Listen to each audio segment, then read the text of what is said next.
Voilà. Eh bien, bonjour à toutes et tous. Ça me fait plaisir de me retrouver en face de vous pour vous parler une fois de plus de poésie. J'ai déjà présenté Pasolini, Leopardi, un peu d'Annunzio avec les poètes et poétesses du 19e siècle, et puis Eri De Luca aussi, que j'avais eu grand plaisir à analyser en tant que romancier et poète. C'est presque tous mes coups de cœur que j'ai pu voir avec vous. Pétrarque était moins dans mes familiers, mais je l'ai trouvé vraiment extrêmement riche et intéressant en me penchant sur cette question. Alors c'est évidemment une sorte de retour dans le temps, puisque on remonte très loin au Trecento italien, au XIVe siècle pour les Français. Et c'est vrai que du coup, comme il est à la fois italien et du côté français, il est à la fois Trecento et XIVe. Voilà. En tout cas, dans les deux cas, c'est assez loin. C'est une époque très particulière parce que l'Italie, j'allais dire comme souvent, est très en avance sur la France du point de vue culturel. Et c'est déjà pratiquement la Renaissance. Le Trecento italien a trois gigantesques poètes et écrivains. Dante, qui est né le siècle précédent, mais qui va vivre jusqu'à encore une vingtaine d'années dans le Trecento. Pétrarque, qui lui couvre la période qui va de 1304 à 1374, avec une belle longévité, puisqu'il atteint les 70 ans, qui était considéré à son époque comme la perfection d'une vie, si on réussissait à l'atteindre, et à cause du chiffre 7, des 7 décennies, et en homme exemplaire, il a vécu donc jusqu'à cet âge presque canonique pour l'époque. Et surtout une époque très difficile, avec des guerres en Italie, en France, la guerre de 100 ans en France. C'est pour ça que je parlais d'une avance culturelle de l'Italie. Alors les trois grands poètes, c'était Dante, Pétrarque et Boccace, qui est un peu plus jeune que Pétrarque, mais qui est l'auteur de l'immortel Décameron, et une œuvre absolument forte et remarquable également. Pétrarque, donc, c'est 7 décennies dans une époque réellement difficile, comme je vous le disais, parce que c'est aussi l'époque de la peste, qui va... La guerre, les guerres civiles, les guerres étrangères, la peste, les papes déplacés de Rome à Avignon, et assez de façon très intéressante, le jeune Pétrarque, je vais peut-être revenir dans le détail après, mais le jeune Pétrarque arrive à Avignon en même temps que les papes, en 1309 à peu près, 1313, dans cette période-là, et les papes qui ne sont plus italiens, puisque Clément V c'est l'évêque de Bordeaux qui a été nommé pape, et on va avoir une série de papes provençaux, mais ce n'est pas forcément pour cette raison qu'ils vont choisir Avignon, c'est plutôt à cause de Philippe le Bel, qui, à cette époque, voulait intenter un procès aux Templiers. Enfin, non seulement il voulait, mais il l'a fait, dans les conditions que sans doute vous connaissez, avec le fameux Jacques de Molay qui lance son imprécation « Maudit, maudit sur cette génération », tous les rois de France successifs. Mais les papes se sont un peu pliés à l'homme fort du moment, Philippe le Bel, qui les a en quelque sorte, pour Clément V, qui a forcé la main pour venir en France pour faire ce jugement, parce qu'il fallait faire venir des cardinaux d'un peu partout de l'Europe du Nord, et aller jusqu'à Rome, c'était un peu compliqué, et d'autre part, Philippe le Bel voulait avoir la main mise sur ce qui se passait, et c'est pour cela que les papes se sont installés à Avignon. Ensuite, ils se sont sentis plutôt bien à Avignon. Vous verrez à travers quelques exemples que donne Pétrarque que c'était la joyeuse vie. Et Pétrarque parle d'une Babylone qui se prêtait à tous les excès, les luxures, les choses délirantes. Et en tout cas, donc, on menait apparemment très joyeuse vie à Avignon. Et donc, ils y sont restés, je crois que c'est 9 papes successifs. Et ça a mal fini, cette histoire d'Avignon, parce que l'un des derniers papes a voulu retourner à Rome, mais on l'a expulsé parce que Rome était en crise aussi à cette époque. Même eu une tentative de révolution presque républicaine avec un certain Rienzi. Donc Rome n'était pas en sécurité, si l'on peut dire. Et le pape donc est revenu en France, mais du coup en Italie ils en ont nommé un autre. Et on a eu une période au moment de la fin de la guerre de Cent Ans avec 2 papes pendant un certain temps. Il y avait le pape français et il y avait des papes italiens contradictoires. À l'époque de Jeanne d'Arc, elle a voulu faire appel au pape, mais on lui a dit mais quel pape? Et, enfin bon, mais là je risquerais de m'égarer, mais c'est important de se remettre dans l'époque de Pétrarque, donc l'époque des papes à Avignon, l'époque de la guerre de Cent Ans en France, des défaites successives d'ailleurs françaises et de l'invasion anglaise qui commence et qui s'installe. Et assez curieusement, quand on pense à Dante, Pétrarque et Boccace, on pense à la Renaissance. Et vous voyez qu'on est encore à l'époque de Charles V en France, vraiment du Moyen-Âge profond. Mais Pétrarque ne va pas être pour rien dans le changement d'époque, le changement de mentalité qui va s'opérer peu à peu en provenance d'Italie et en gagnant progressivement toute la société française. Il faut dire aussi qu'une partie des rois de France avait affaire avec l'Italie. Philippe le Bel, il va chercher le pape en Italie, il l'installe en France. Mais il y a d'autres rois de France qui, eux, vont guerroyer en Italie, se mêler aux guerres civiles qui divisent les différentes principautés. Et donc, les échanges entre la France et l'Italie à cette époque, je dis Italie, même si elle n'existait pas en tant qu'Italie, les échanges sont extrêmement fréquents. Je crois que c'est Louis XIV qui avait dit il n'y a plus de Pyrénées, mais à cette époque, il n'y a plus d'Alpes. On passe d'un côté à l'autre des montagnes, et soit pour guerroyer, soit pour développer une culture déjà européenne, déjà internationale. Un autre élément important pour comprendre Pétrarque, c'est de bien comprendre qu'il écrit en latin, que c'est un latiniste et un latiniste extrêmement pointu, à la fois pointu et en même temps imbibé de latinisme. Il a été élevé en latin, si l'on peut dire, et il va se passionner véritablement pour les récits et les livres de l'Antiquité latine en particulier. Grec aussi, ça l'intéressera, puisqu'il apprendra, au moment de sa maturité, il apprendra le grec également, pour pouvoir lire les auteurs dans leur texte d'origine. Bon, tout cela, c'est le préambule. Donc, vous n'avez rien manqué, je commence seulement.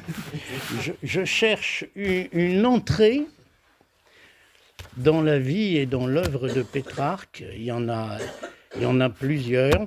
Je suis sûr que vous avez entendu parler de Pétrarque à cause de son amour pour l'or et les célèbres sonnets qu'il a écrits dans ce qu'on appelle le canzoniere, c'est-à-dire les chants. On verra, on en reparlera évidemment. Laure et Pétrarque, c'est un couple emblématique de l'histoire littéraire. On verra qu'on peut le comparer à quelques autres couples, à commencer par Dante et Béatrice, bien sûr. Et oui, d'ailleurs, je voulais commencer par là, puis j'ai oublié de commencer par là. Je voulais insister sur les échos qui peuvent se produire dans l'histoire littéraire, l'histoire tout court, nos vies individuelles peut-être aussi. Il y a des choses qui se produisent et puis presque les mêmes se reproduisent peu de temps ou longtemps après. Par exemple, dans la culture russe, vous allez voir, ça a un rapport lointain. Pouchkine, qui est le grand poète emblématique de la Russie, va mourir en duel en 1835 dans des conditions très, très extraordinaires, très inattendues. Et il meurt très jeune, hein, pas 40 ans, dans un duel. Succède dans l'univers culturel russe Lermontov, qui est un poète admirable, génial. On dit c'est le nouveau Pouchkine. Eh bien, quelques années plus tard, il meurt en duel, presque de la même façon. Et, il n'y en a pas eu de troisième. Eh bien, en Italie, Dante est quand même une figure emblématique. Il occupe une place gigantesque dans la poésie italienne. Il est amoureux d'une Béatrice qu'il a rencontrée quand il avait 9 ans, mais qu'il va retrouver 9 années après et en tomber éperdument amoureux, mais elle s'est mariée et ce sera un amour impossible, un amour de loin, un amour chaste, mais cette Béatrice va devenir, j'allais dire, l'influenceuse. Ne nous laissons pas influencer par le vocabulaire contemporain. Va devenir l'inspiratrice de toute son œuvre, et en particulier, bien sûr, de la Divine Comédie, où elle jouera le rôle central de prendre le relais de Virgile pour conduire, après le purgatoire, le poète jusqu'à son paradis. Eh bien, quelques années après, Pétrarque va rencontrer une jeune femme. Alors lui, ça va être le chiffre 7, on verra pourquoi. Non, je crois que c'est le 6 avril, j'y reviendrai. C'est 6 ou 7 avril? Oh bah, il faut regarder tout de suite, je ne vais pas vous dire des à peu près. Donc, c'est le 6 avril. Oui, mais 1327 qu'il va la rencontrer. Il rencontre cette femme et immédiatement, c'est le coup de foudre. Alors cette femme, elle s'appelle Laure. On verra après que son identité est un peu mystérieuse. Il la rencontre. Il est fou d'elle. Mais elle se marie, ou elle est mariée. Enfin, en tout cas, c'est à peu près concomitant, le coup de foudre et le fait qu'elle soit mariée. Et il ne va pas pouvoir avoir la moindre relation avec elle, mais il l'aimera toute sa vie et elle va être son inspiratrice et le guidera dans toute son œuvre, en particulier dans le Canzoniere, mais dans d'autres œuvres aussi, dans les correspondances et dans les triomphi. On reviendra sur ces autres œuvres. Donc le même schéma. Le même schéma, alors c'est moins triste que mourir en duel. Là, c'est une histoire d'amour. Mais c'est quand même une histoire d'amour qui brise la vie d'un homme parce que c'est un amour impossible et qui va marquer la construction d'une œuvre et d'une œuvre gigantesque, parce que d'une certaine façon, et alors là il y a peut-être j'allais dire des aficionados, c'est pas le bon mot en italien, des partisans de Dante qui seront peut-être un peu choqués, mais il me semble que Pétrarque va avoir une influence en tout cas européenne et même mondiale au niveau de l'évolution culturelle du temps, plus importante encore. Et ressort de toute son écriture, de toute sa pensée, ça va être cet amour impossible pour ça, l'or. Donc c'est quand même curieux. Et là, comme je l'ai dit déjà, comme je l'ai dit pour les Russes, il n'y aura pas de troisième. On aurait pu dire, ah ben Boccace lui aussi va avoir... Non, Boccace, il était plus libéré, comme le montrent ses différents écrits, et lui n'était pas du côté d'un amour impossible et qui n'aboutit pas, et qui s'élève vers une spiritualité transcendante, comme ses prédécesseurs et ses amis, parce que tous ces auteurs se connaissaient bien. Donc, tout ça, on est toujours dans l'introduction. Je ne sais pas d'ailleurs si je vais sortir de l'introduction. Mais je crois que je vais prendre pour... parce que là, j'ai rien préparé. J'ai rien préparé, je me suis simplement documenté, abondamment quand même, et depuis longtemps, sur Pétrarque. Même cet été, je suis passé au musée Pétrarque de Vaucluse. Enfin, plus exactement, ça s'appelle pas tout à fait Vaucluse. Enfin, si, c'est le nom de la commune, Vaucluse, mais c'est là où il y a la source, ce qu'on appelle la vallée close, qui est un endroit assez extraordinaire, le long de la Sorgue, avec les résurgences de la Sorgue, qui forment une série d'îles dans une vallée absolument magnifique, avec des eaux vertes et translucides à la fois, et on peut encore visiter cet endroit, et le musée Pétrarque qui est installé dans la maison, enfin sur l'emplacement de la maison qu'avait habité pendant une vingtaine d'années, mais par intermittence, Pétrarque. Donc ce musée à Vaucluse, c'est vraiment une chose où il faut aller. C'est là d'ailleurs que j'ai acheté ce petit opuscule qui va me servir un peu de fil rouge. Et je suis allé aussi au Mont Ventoux, parce que le Mont Ventoux, c'est une étape très importante dans l'œuvre et dans la vie de Pétrarque. Quand il était jeune, il a fait une ascension du Mont Ventoux avec son frère, et il a écrit longtemps après, une vingtaine d'années après, une lettre, enfin tout au moins il a rendu public. Lui dit qu'il l'a écrit le soir même. Mais certains disent tout est faux. Il y a même des gens, enfin il y a des gens qui disent que l'or n'a jamais existé, et il y a des gens qui disent qu'il n'est jamais monté au Ventoux. Mais il ne faut pas les croire. Il ne faut pas les croire. L'or a existé, il est vraiment monté au Ventoux. Ça, j'en ai à peu près la certitude après avoir étudié la question. Mais donc le petit opuscule qui s'appelle La montée du Ventoux, ou quelque chose comme ça, est vraiment une œuvre d'une quinzaine de pages. Parfois pour le vendre en opuscule, on a l'impression qu'il a 45 ou 50 pages. C'est parce qu'il y a des marges énormes et puis c'est écrit gros. Mais il n'y a pas plus d'une douzaine de pages en réalité dans ce récit de la montée du Ventoux, mais qui sont extraordinaires. Parce qu'on a à la fois le récit d'une ascension physique, matérielle, et en même temps la symbolique, la métaphore de la vie, de l'évolution spirituelle, de l'évolution de la prise de conscience d'une existence. C'est vraiment une œuvre absolument remarquable, j'y reviendrai certainement. Mais je préfère parler des choses quand elles me viennent, parce que souvent je dis j'y reviendrai et puis j'ai pas le temps. Donc,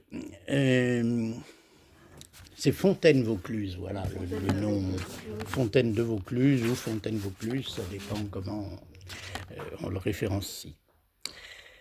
Bon, on va commencer par le début. Donc, je vais essayer de vous raconter Pétrarque et puis de vous en lire. Mais lire, ça, vous pourrez peut-être le faire par vous-même, j'espère vous en donner l'envie. Et d'ailleurs, je vous conseille de le lire en italien ou en latin. Parce qu'on a parfois des traductions qui sont un peu un peu décevantes et qui le trahissent quelque peu quand on a des traductions françaises qui sont parfois d'une lourdeur. On a le même problème avec Léopardi. C'est tel, il- tous ces auteurs, il vaut mieux les lire dans leur langue quand on le peut. Ceci dit, on est bien content tout de même de pouvoir rencontrer leurs œuvres dans des traductions. Mais Pétrarque, comme d'ailleurs, c'est un peu le point commun des auteurs que j'apprécie, c'est les auteurs qui se mettent dans leurs œuvres, qui sont vivants dans leurs œuvres. Et on a intérêt à connaître leur vie pour apprécier leurs œuvres. Leurs œuvres et leur vie sont quelque chose de lié. D'ailleurs, un poète, je pense de plus en plus que c'est quelqu'un qui vit, qui a une vie en poésie et qui en laisse quelques traces écrites par-ci par-là.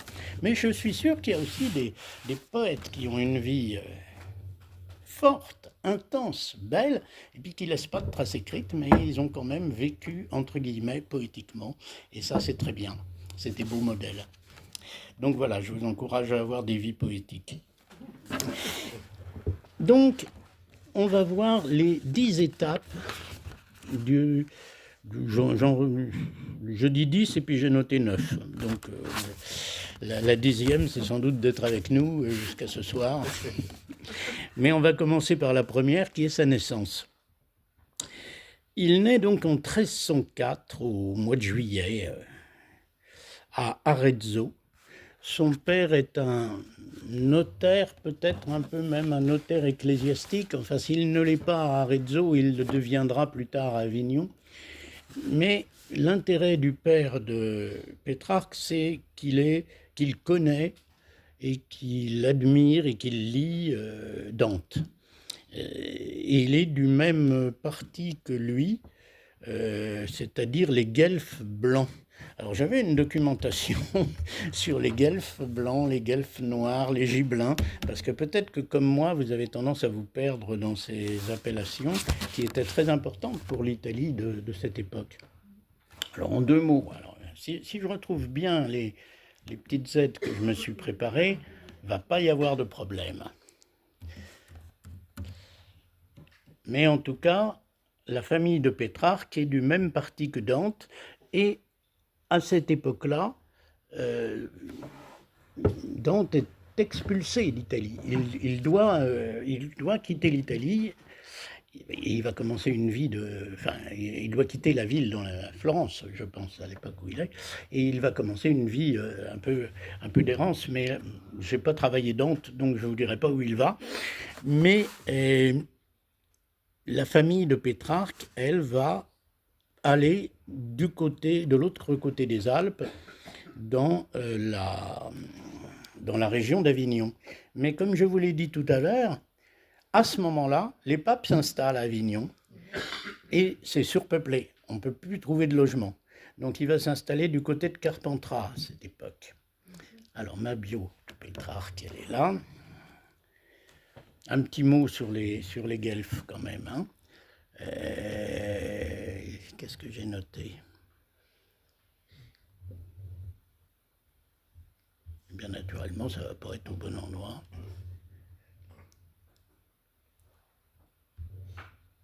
Oui.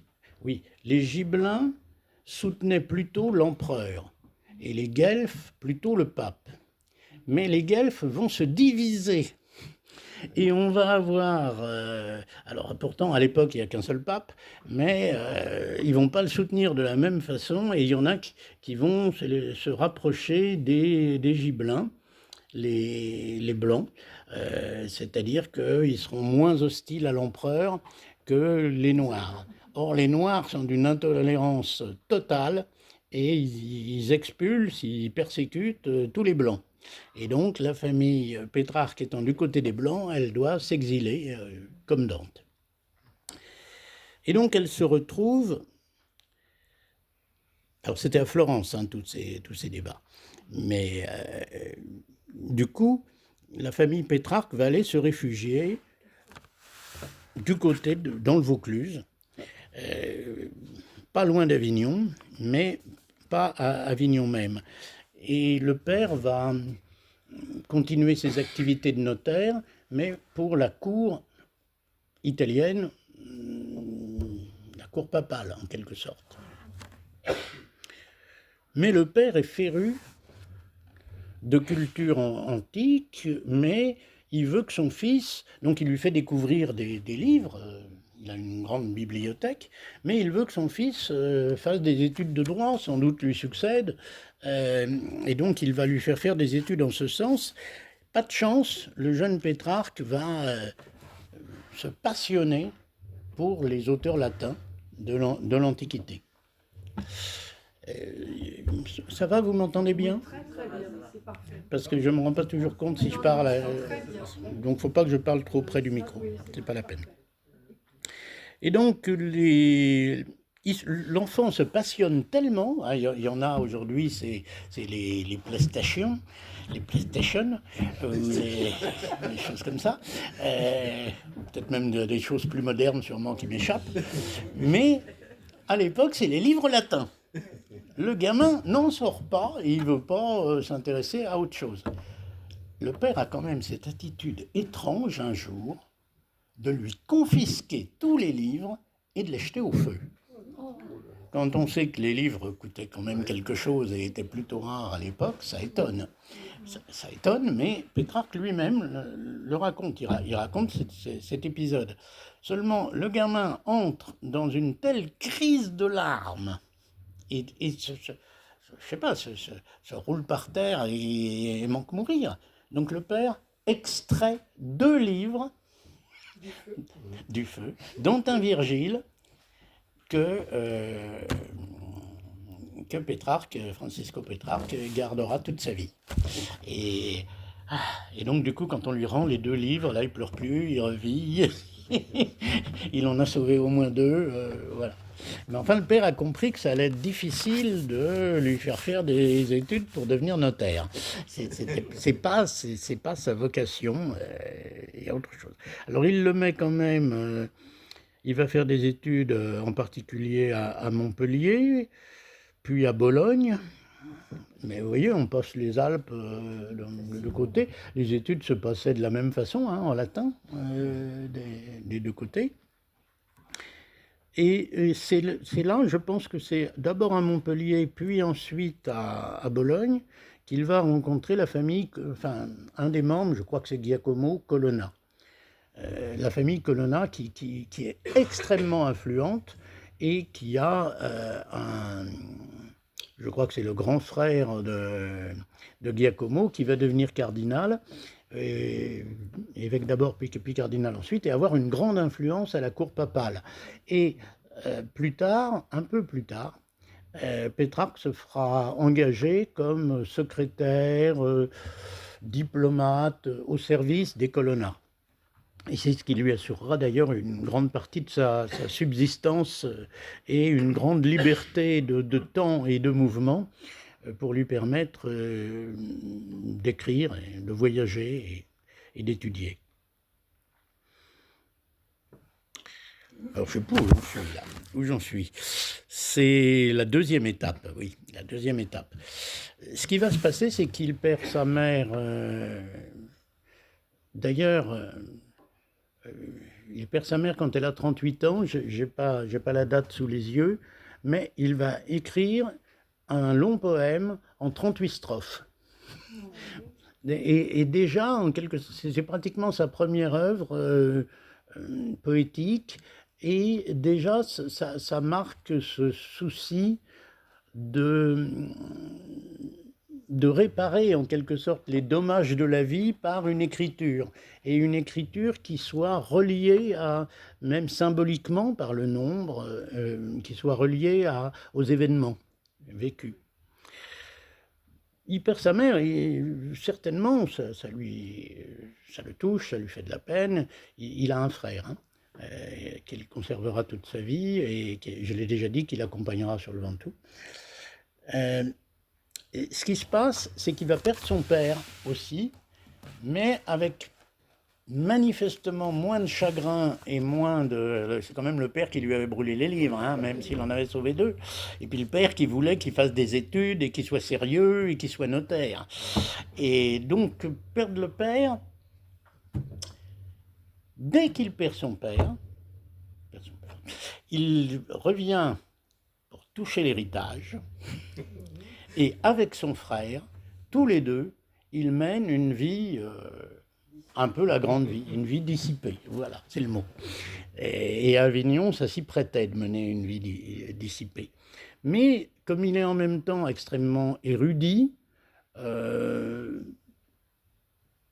séduisant peut-être pas, mais en tous les cas jeune et riche, et extrêmement cultivé, il a du succès. Alors je dis beau peut-être pas parce que la plupart des portraits de Pétrarque le montrent plutôt laid. Il avait un côté petit gros, pas extrêmement séduisant. Là, ce que je vous ai mis, c'est la seule image où il est à son avantage. Parce que je veux être aimable avec lui.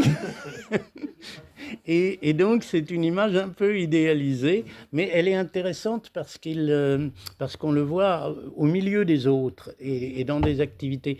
Il était extrêmement liant et extrêmement ouvert aux autres.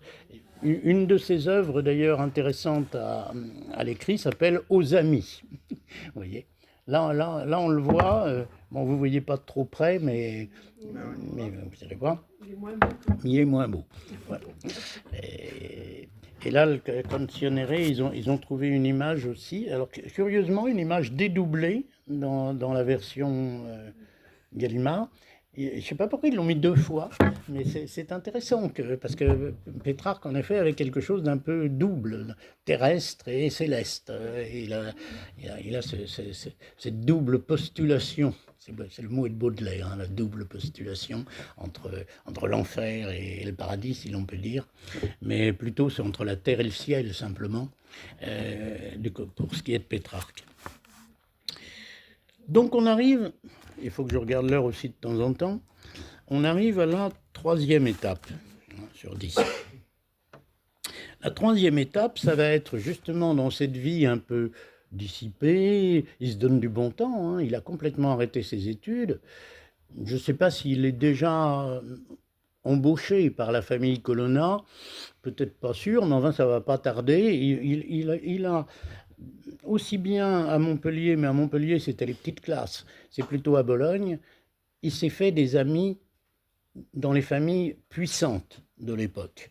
Donc il est très bien entouré de gens qui vont l'aider, l'assister. Il n'aura pas de soucis matériels dans sa vie, et comme en plus là il vient d'hériter, c'est parfait.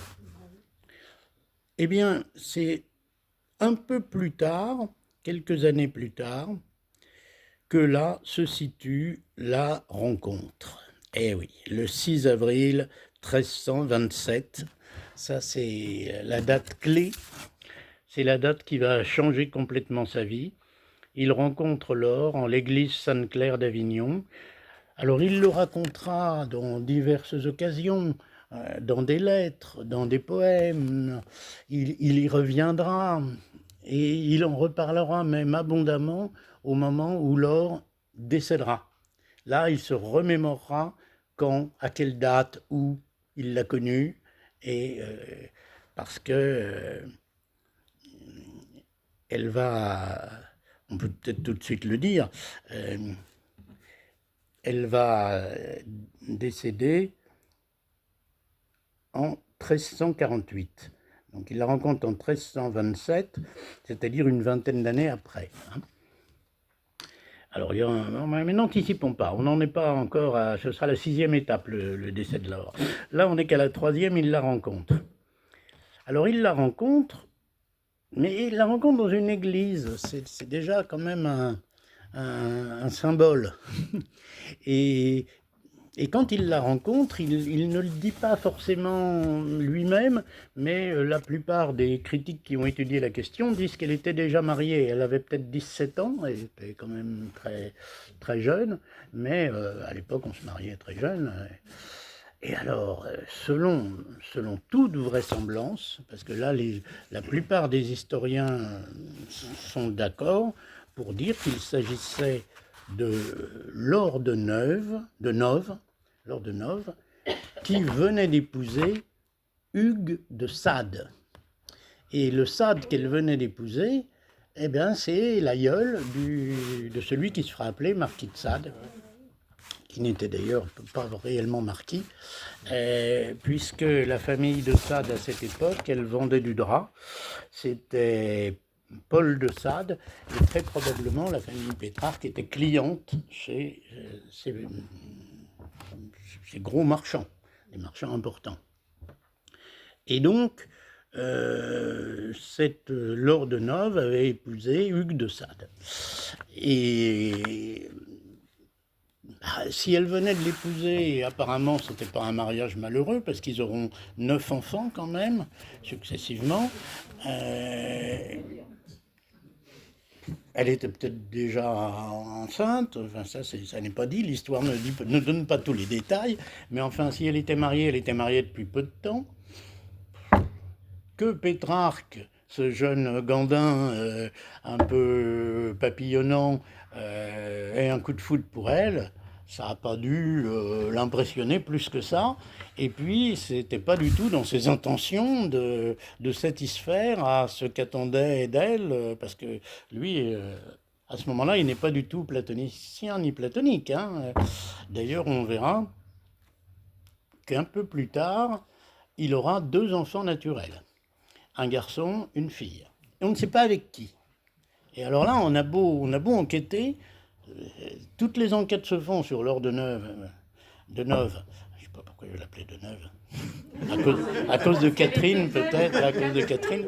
Oui, parce que c'était une superbe blonde. Ça, à plusieurs reprises, ça revient dans les descriptions. C'était une blonde. Il écrira d'ailleurs plusieurs sonnets, peut-être une dizaine, rien que sur les cheveux de Laure. Hein, les cheveux d'or de Laure. Voilà.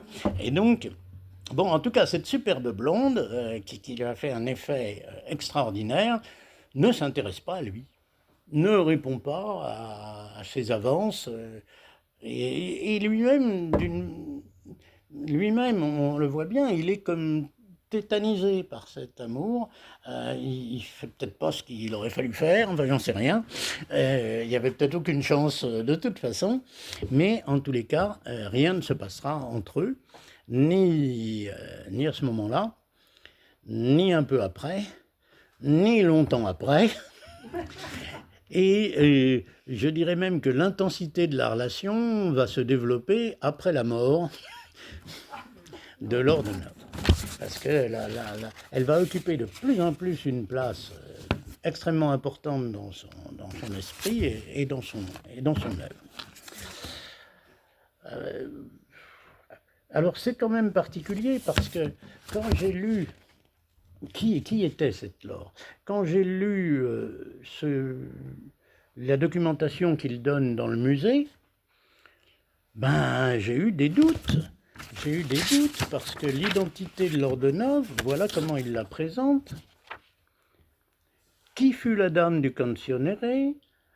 Admirateur et historiographe s'efforce de lui donner un nom, un visage. Fut-elle Laure de Caumont, Laure du Thor, Laure du Sabran, Laure Colonna? L'absence d'état civil de l'époque a rendu l'investigation hasardeuse. Et puis après, on nous dit que dès le XVIe siècle, on a pensé que c'était la fille de Paul de Sade.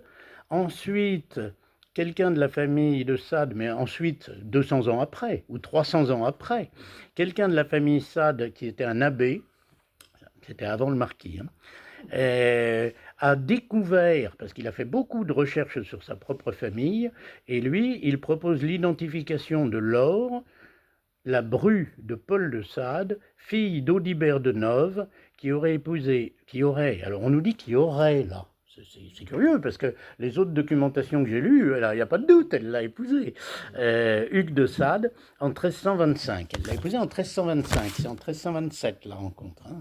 Donc, on a quand même certains disent non, elle n'existe pas. Il a pris modèle sur la Béatrice de Dante. Et comme il était un peu... vous savez, les critiques, parfois, ils sont acerbes ou ils disent n'importe quoi. Hein. J'ai pu lire, il était jaloux de Dante. Donc il a voulu faire son Dante en étant mieux. Et il a inventé une nouvelle Béatrice qu'il a appelée Laure, etc., à cause du laurier, parce que le laurier, c'est celui de la victoire. Enfin, il y a vraiment... Mais ça ne résiste pas. Ça ne résiste pas à l'examen. Et franchement, il aurait fallu qu'il soit fou pour réussir à inventer une histoire comme ça, à donner une multitude de détails, à ne pas en démordre pendant 40 ans de sa vie, et à avoir consacré toute son écriture à cette femme, s'il l'avait inventée. Et d'autre part, l'existence de cette Laure de Noves devenue Sade, Madame Sade, si on peut dire, elle est complètement avérée. Il y a des... il n'y a aucun doute. Ce qui prouve l'existence et l'importance de Laure pour Pétrarque, c'est qu'on a retrouvé sur le verso du feuillet de garde de son Virgile, le fameux Virgile qu'il avait sauvé des flammes quand il était enfant et qu'il a gardé tout au long de sa vie, on a trouvé écrit ce que je vais vous lire, qui s'était pas montré à qui que ce soit. Il l'avait écrit pour lui. Et voilà ce qu'il avait écrit. Laure, remarquable par ses vertus, et longtemps célébrée dans mes vers, est apparue pour la première fois à mes yeux au temps de mon adolescence, en l'an de grâce 1327. Il avait quand même 23 ans. Alors là, adolescence, est-ce que c'est mal traduit ou est-ce que... Peut-être qu'il vaudrait mieux dire de ma jeunesse, parce que... Bon. Ou alors il se sentait. En l'an de grâce 1327, le 6 avril, en l'église Sainte-Claire d'Avignon, dans la même ville, au même mois d'avril, le 6 également, mais en l'année 1348, elle a été arrachée à la lumière du jour, alors que je me trouvais à Vérone. Ce corps très chaste, très beau, fut enseveli dans un sanctuaire franciscain le jour même de sa mort, au coucher du soleil. Or, dans le couvent des Cordeliers d'Avignon, il y a la tombe de Laure de Noves, qui est morte au mois d'avril 1348. Donc, pourquoi est-ce qu'il aurait été donné des détails d'invention non, c'est du vécu. D'ailleurs, on a intérêt à croire que c'est du vécu. Ou alors on doute de tout. On ne s'intéresse à rien en disant c'est que des fake news. Non, mais ce qui est curieux, c'est qu'il y a quand même des chercheurs qui vont consacrer même une grande partie de leur vie et écrire des livres, parce qu'on a des livres sur la Laure de Caumont, la Laure du Thor, la Laure de Sabran, la Laure Colonna. Il y a des critiques qui voient des Laures partout et qui ne sont pas les bonnes, et il y en a aussi qui disent mais elle n'existait pas et qui veulent prouver que c'est une invention. Donc il a réussi à semer un mystère assez profond, parce que de son vivant, jamais il n'a donné de nom et jamais il n'a permis qu'on identifie la femme en question. Mais enfin, qu'elle ait existé, c'est à peu près sûr.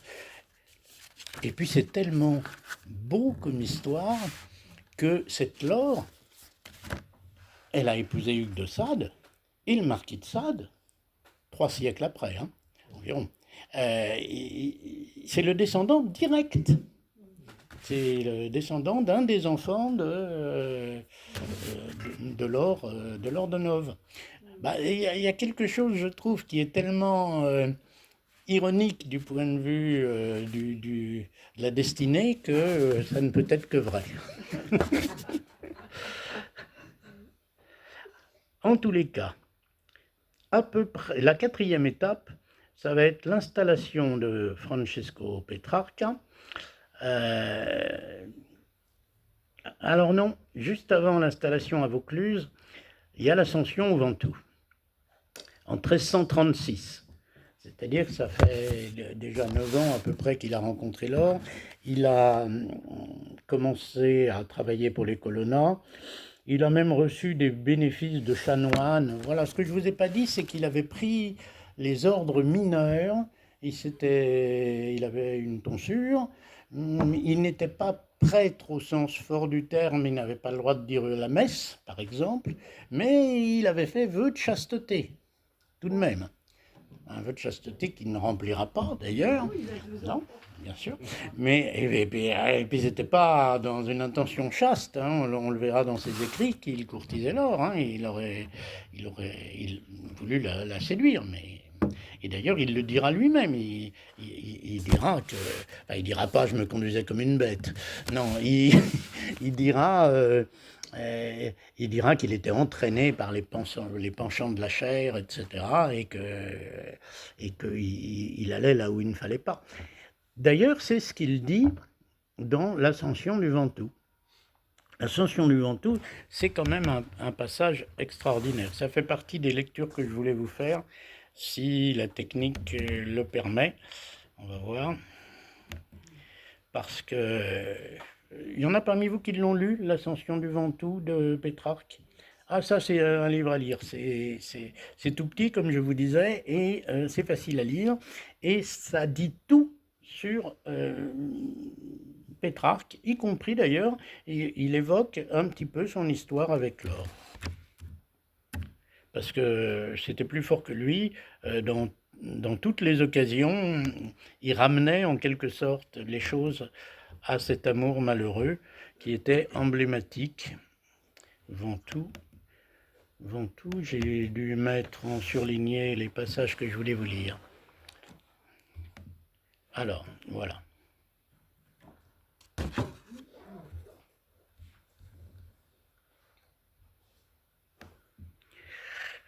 Donc, il se décide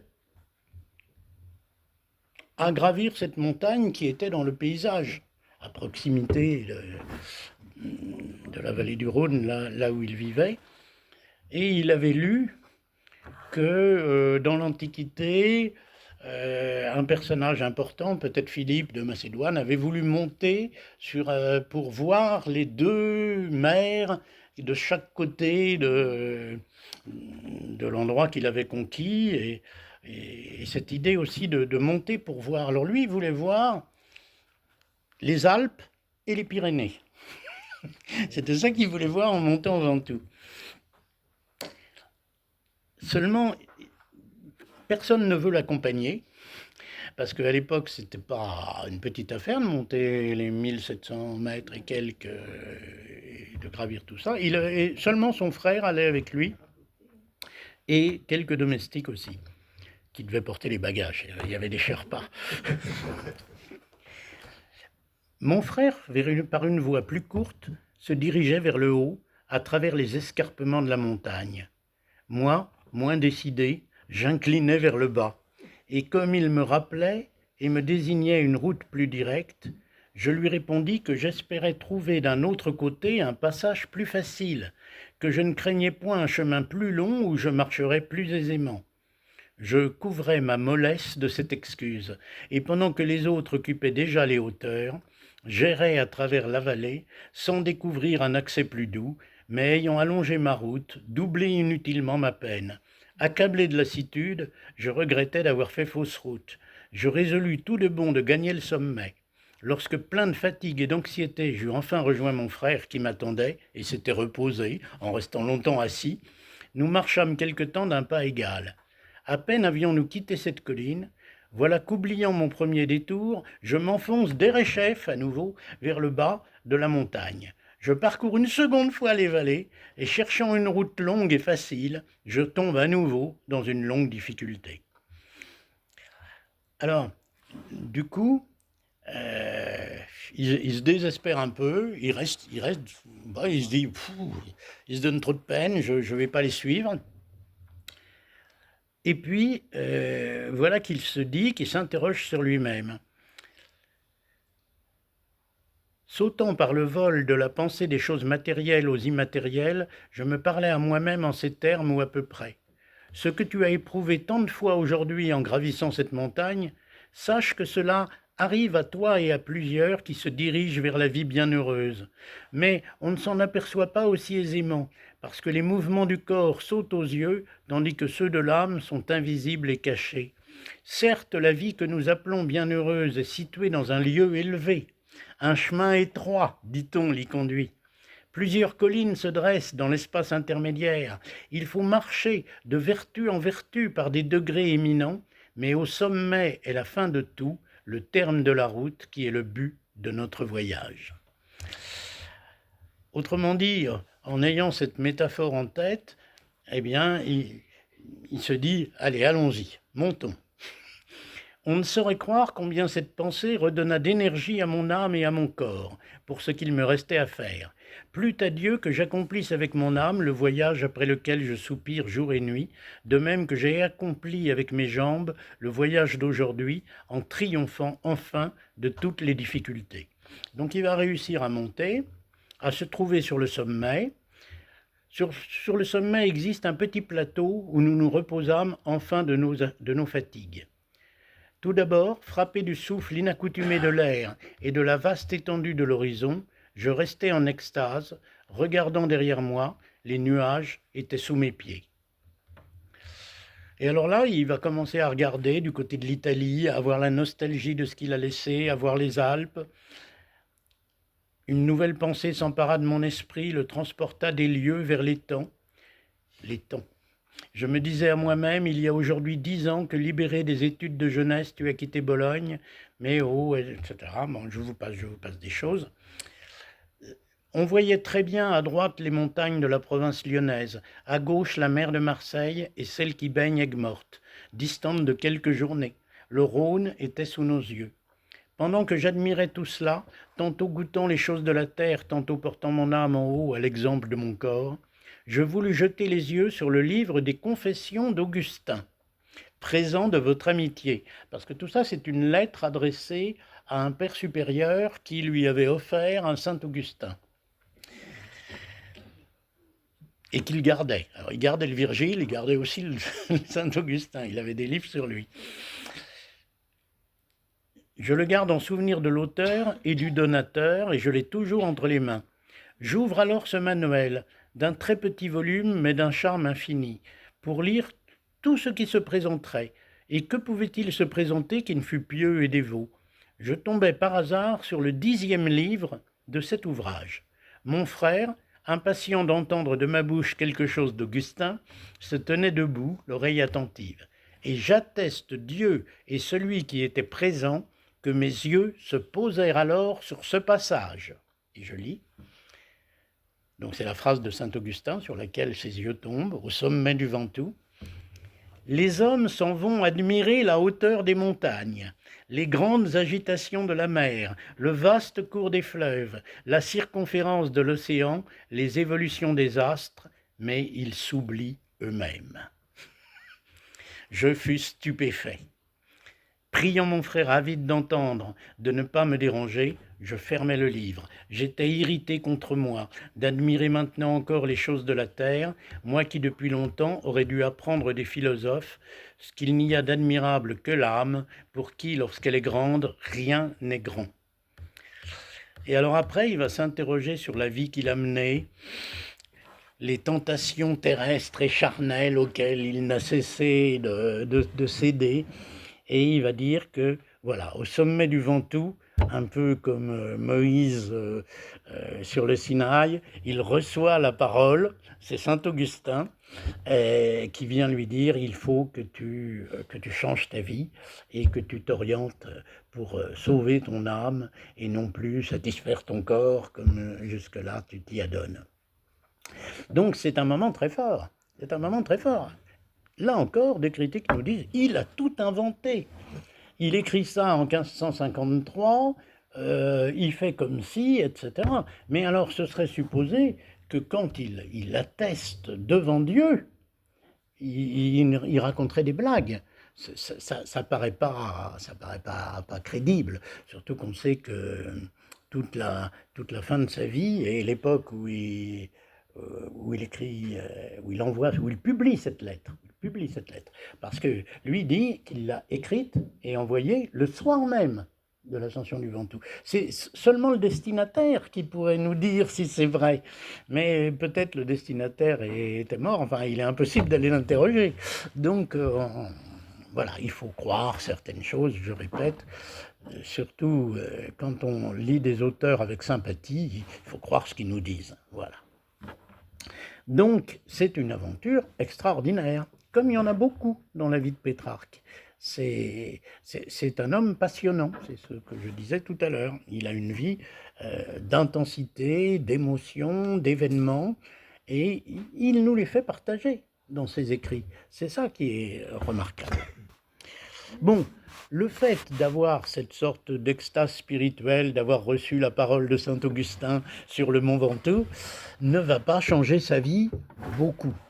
D'ailleurs, il va continuer à écrire ses poèmes alors, cette nostalgie de l'amour impossible, parce que là se greffe quand même un détail qui est plus qu'un détail, c'est peut-être un détail pour vous, mais c'est que il va y avoir 9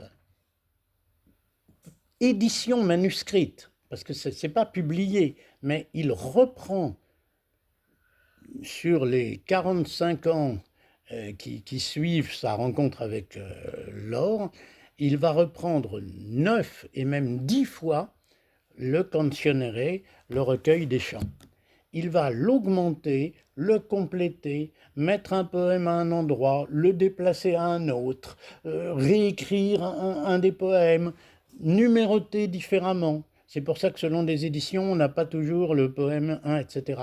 Ce qui est sûr, c'est qu'il arrive à un résultat seulement en 1374, c'est-à-dire l'année de sa mort. Il revoit 2 fois, en 1374, il revoit 2 fois le manuscrit des Canzioneri. Il arrive, et ce manuscrit d'ailleurs ne sera édité qu'1 siècle plus tard. Alors, il semblerait que les poèmes circulaient, qu'il faisait circuler des poèmes, mais le manuscrit en tant que livre à lire est vendu, en quelque sorte commercialisé, non. Il faut attendre 1470 pour la première édition commercialisée. 1 siècle. Et il va falloir attendre 2 siècles avant que ce soit vraiment connu, que ça arrive en France dans les traductions, et au XVIe siècle, la Pléiade, Ronsard, etc. Mais c'est en 1570, 1370, oui, c'est 200 ans après seulement que Pétrarque va être vraiment connu, apprécié, célébré, et en particulier par la Pléiade française qui y verra le modèle de la poésie amoureuse et aussi le modèle d'écriture, parce que Pétrarque écrit en sonnet, une forme qui est complètement inconnue en France, et la plupart des poèmes sont des sonnets. Ce qu'il faut dire donc, c'est que ces 10 éditions aboutissent au manuscrit final interrompu par la mort. Il aurait peut-être continué à le reprendre. Mais le manuscrit final qui a 366 poèmes. 366, j'ai quand même été curieux, parce que toutes les critiques, tous les documents que j'ai lus, personne ne remarque que c'est le nombre de jours de l'année. Ça saute pourtant aux yeux. 366 textes. Qu'est-ce que ça veut dire? Ça veut dire que c'est un éphéméride. Un poème chaque jour. C'est un calendrier perpétuel. On peut, chaque jour, lire un poème d'amour de Pétrarque, et quand on a fini, on reprend pour l'année suivante. Il a prévu les années bissextiles, comme vous le voyez, avec 366 poèmes d'amour pour Laure. Donc c'est très impressionnant quand même, cette histoire, c'est magnifique. Je vais vous en lire quand même quelques-uns de poèmes de Laure. Mais j'arrive quand même à ma 4e étape sur 10. Il s'installe en 1337. C'est en 1336 qu'il fait l'ascension du Ventoux, et en 1337, il s'installe dans une maison qu'il achète à Vaucluse, dans l'île de la Sorgue. Et franchement, si vous passez du côté d'Avignon, du côté de Vaucluse, allez voir. Le cadre est resté extraordinaire. C'est un des lieux les plus beaux de la Terre. Hein. C'est vraiment une sorte de paradis. Les critiques nous disent qu'il en a fait son hélicon. Alors, imaginez, qu'est-ce que c'est que ça, un hélicon? Alors, un hélicon, c'est un instrument de musique qui fait bou, bou, bou, bou, bou, mais c'est pas ça. C'est aussi un mont de la Grèce sur lequel vivaient les 9 muses. Elles vivaient dans l'hélicon.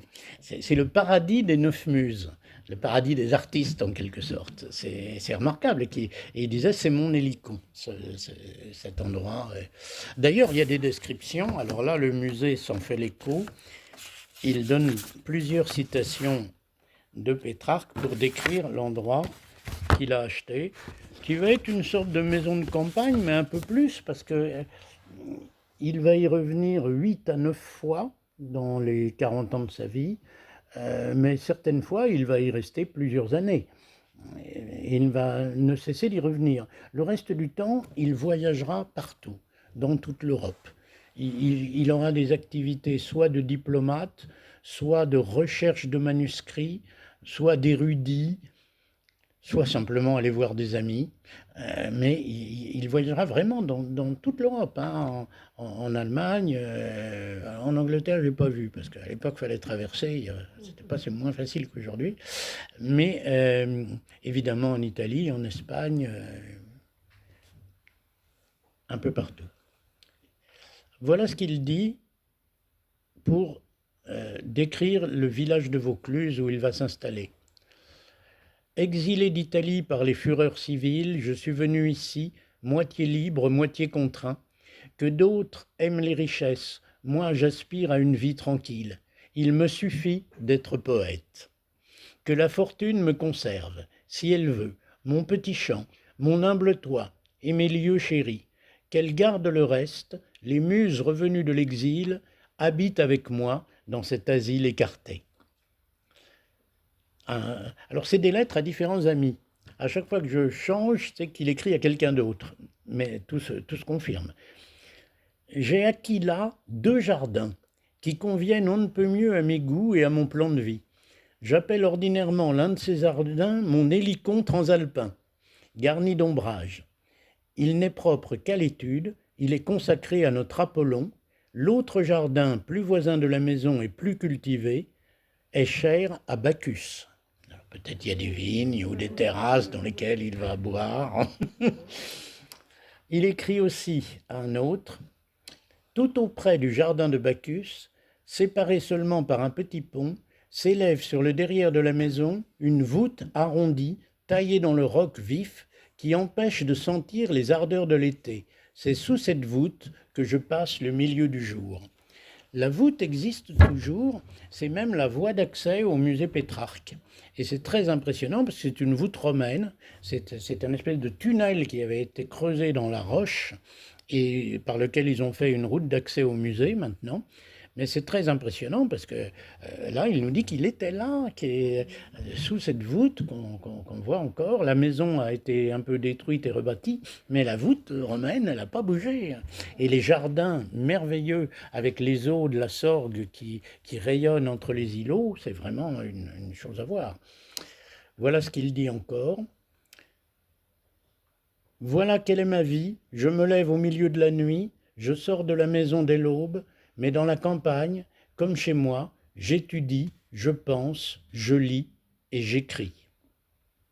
Et encore à un autre ami, où fuir, que faire, puisque ni les mers profondes, ni les Alpes, ni de longues absences n'ont rien pu.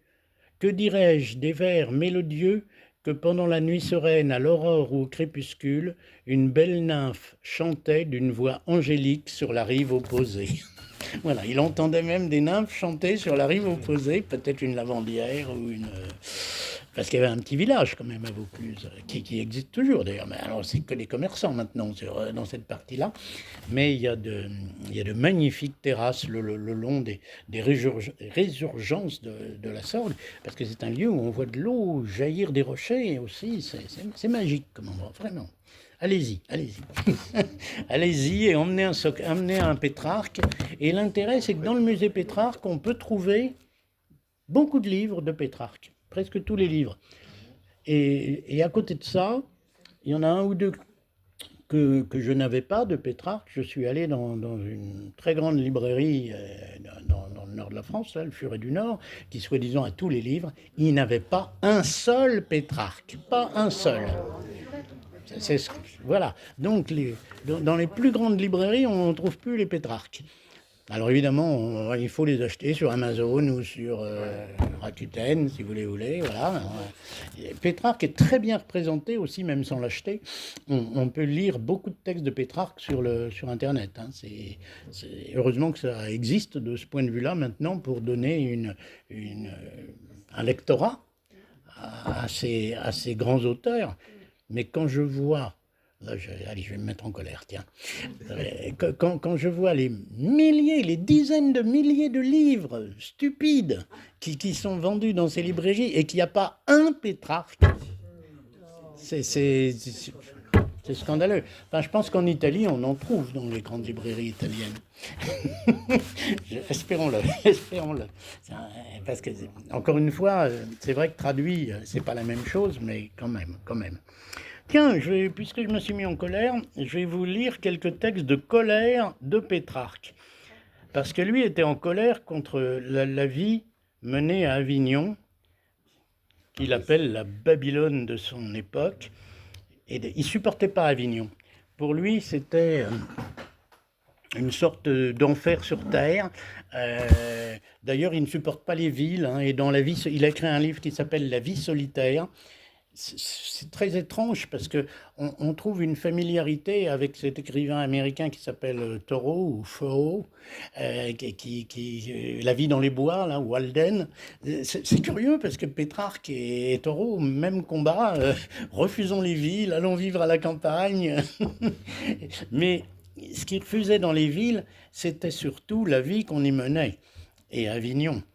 Alors peut-être la vie qu'il y avait menée aussi à une certaine époque, hein, puisque, encore une fois, il a eu ses deux enfants illégitimes, mais qu'il a reconnu, qu'ils l'ont accompagné. Son fils est mort assez jeune, mais sa fille, qui s'appelait Francesca, je crois, l'a accompagné jusqu'à la fin de sa vie, l'a aidé à mettre en ordre ses livres. Et elle était mariée et le gendre accompagnait aussi. Donc il a vécu la fin de sa vie avec sa fille et son gendre, ce qui est quand même remarquable pour un prêtre, hein, ne l'oublions pas, qui avait fait vœu de chasteté.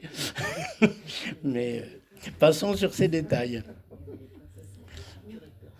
Alors, où est-ce que j'avais trouvé ces passages au vitriol sur la nouvelle Babylone?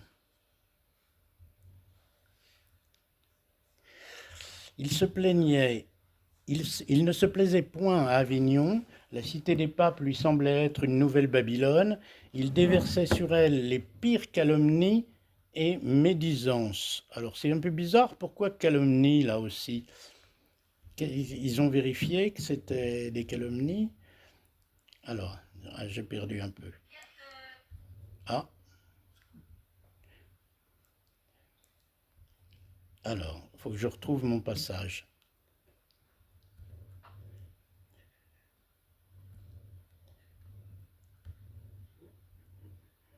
Oui, c'est là. Avignon, la cité papale avait droit à ce type d'invective.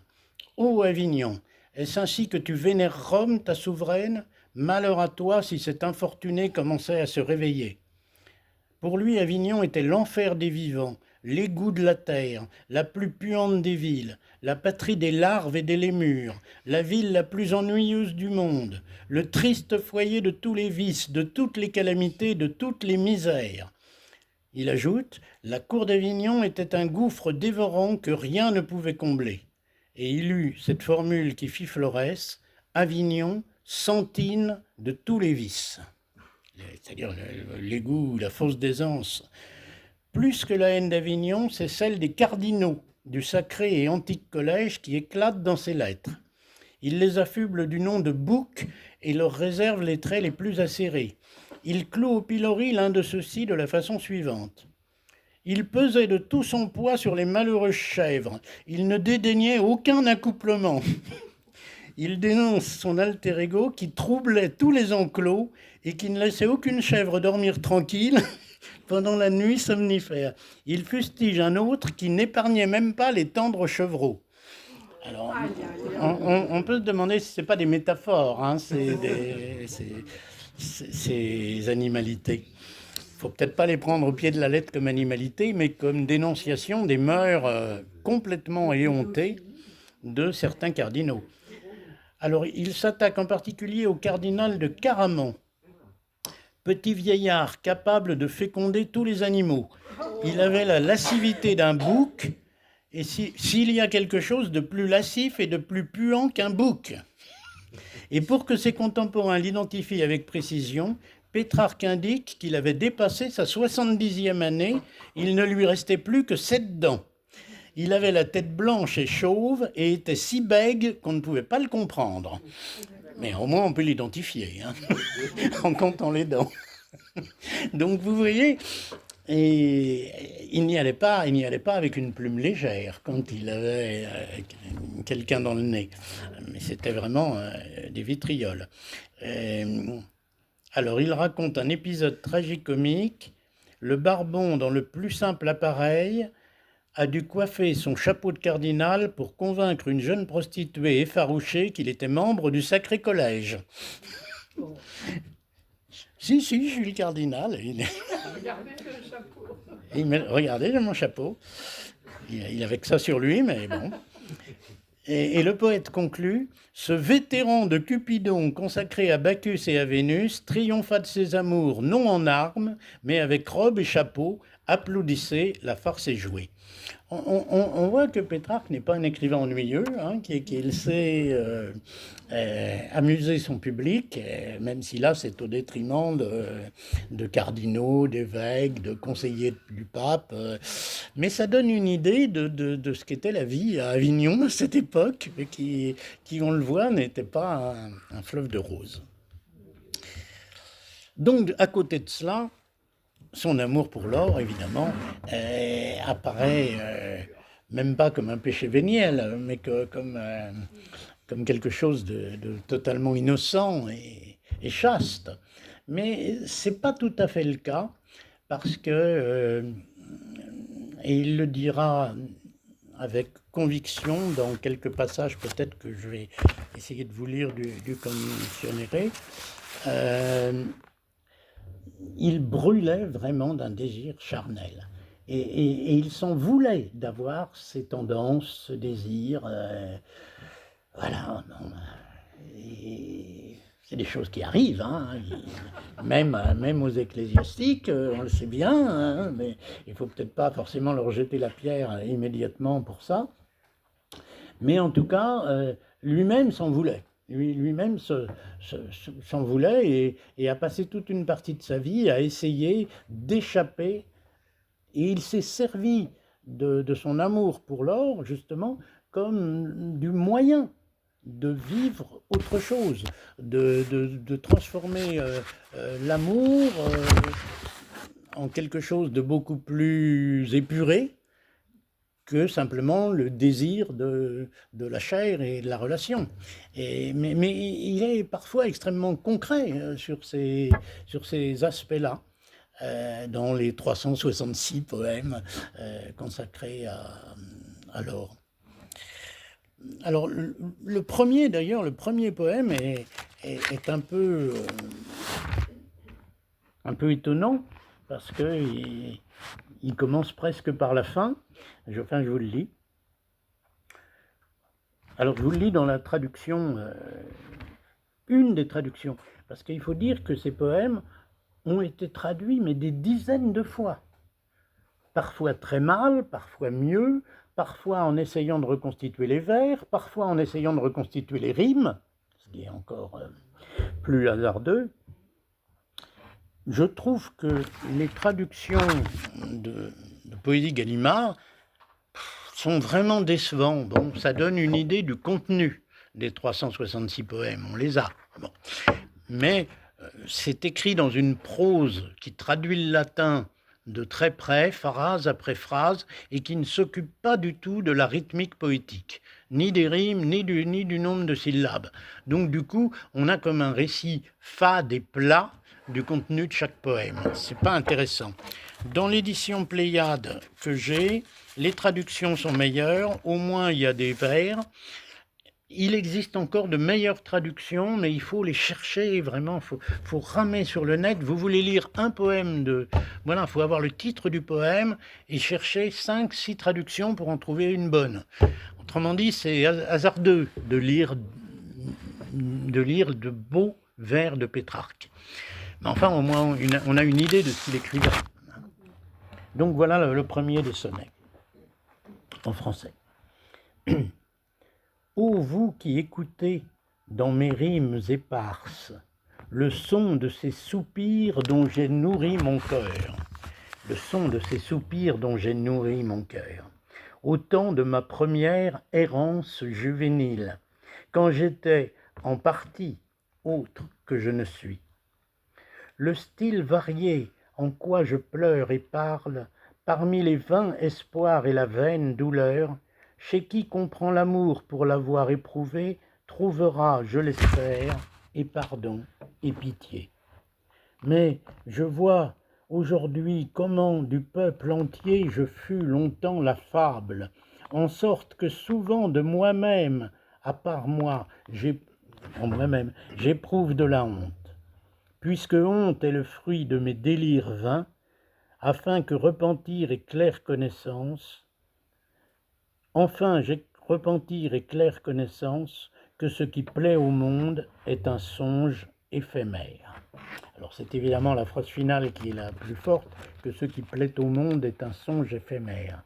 Autrement dit, il se reproche à la fois d'avoir perdu son temps, de s'être passionné pour des choses terrestres, matérielles, et il dit, et ça a été la honte de ma vie, et tout le monde s'est moqué de moi pour cet amour malheureux qui me bloquait en quelque sorte. Voilà, il était resté coincé pendant 45 ans après avoir vu une femme qui lui plaisait. C'est quand même, il y avait de quoi ironiser sur lui.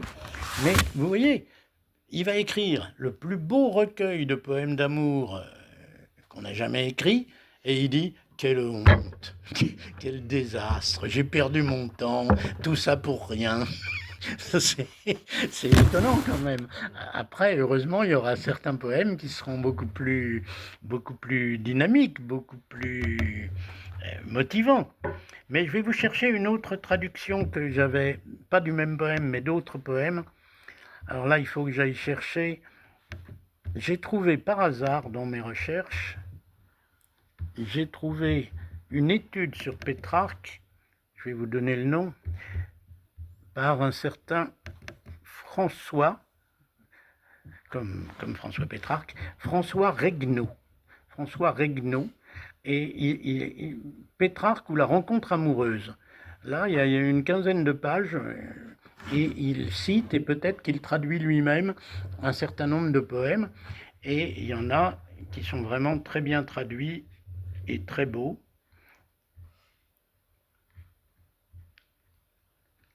Alors celui-là, par exemple, donc c'est des textes de Pétrarque traduits peut-être par François Regnault. En tout cas, je ne sais pas d'où viennent les traductions, mais elles sont bonnes. C'était le jour où du soleil pâlirent de pitié envers son créateur les rayons. Alors il faut savoir que c'était le jour du vendredi saint que Pétrarque a rencontré Laure.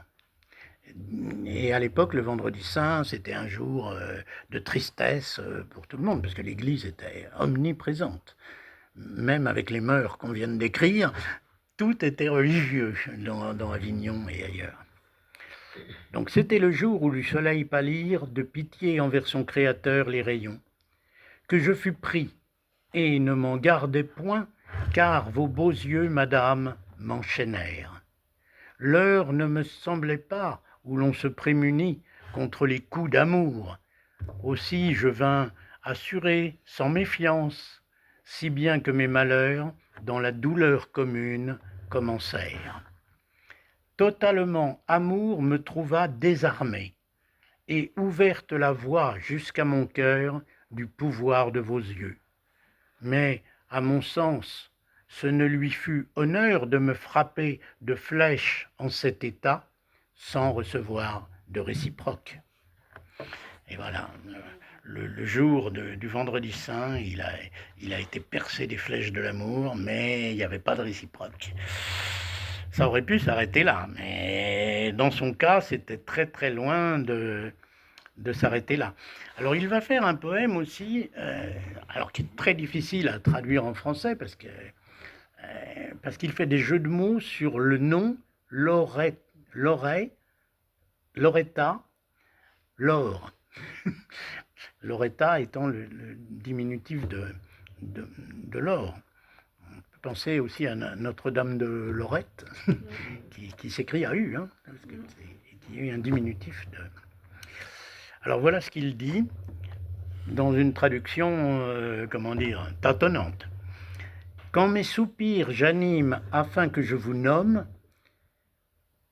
et le prénom qu'amour écrivit dans mon cœur, là-haut, d'ateur, l'on commence à entendre au dehors le son des premiers doux accents qui sont les siens.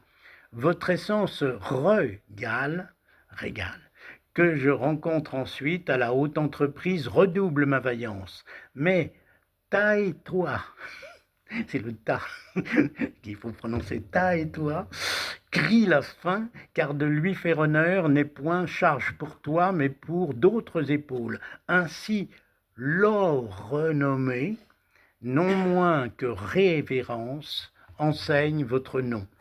Alors voilà, peut-être qu'en italien, les syllabes lo, re, ta et ensuite lo, re apparaissent plus facilement que dans la traduction française, mais tout le poème est parsemé des syllabes du nom qui imbibent en quelque sorte le texte et la poésie. Et puis, on trouve aussi un très beau texte, je vais essayer de le retrouver parce que c'est un texte qui a... Ah là là. C'est un texte qui a eu une postérité. Voilà, je l'ai. Vous allez voir, ça va vous rappeler quelque chose. Que béni soit le jour, et le mois, et l'année, la saison, et le temps, et l'heure, et le moment, le beau pays, le lieu où je fus si atteint par deux beaux yeux, lesquels alors m'ont enchaîné. Et béni soit aussi le premier doux tourment que je sentis à être avec amour lié, et son arc et ses traits dont je fus transpercé, et la plaie qui pénètre au-dedans de mon cœur. Béni soit à jamais les mots que j'ai sans nombre, répandus pour clamer le cher nom de madame, et mes soupirs et larmes, et mon désir aussi, et béni à jamais toutes les écritures où je lui donne un nom, renom et ma pensée, qui n'appartient qu'à elle, et où n'a part nul autre.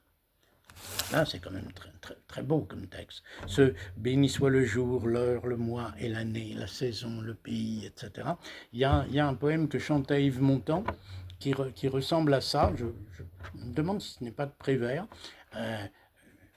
Béni soit le moment, le lieu, et puis il finit et l'endroit précis où je t'ai rencontré. Et ça a servi de modèle.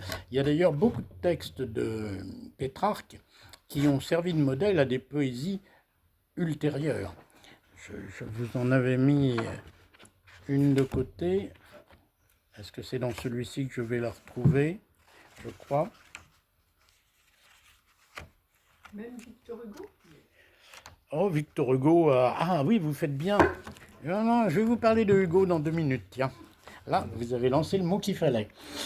Euh, Alors, est-ce que c'est là que j'ai mis de côté ce texte? 1486. Parce que comme j'ai 2 livres, si c'est pas dans le bon que je cherche, évidemment, je ne trouverai pas. C'est plutôt dans l'autre, alors. 61, 67.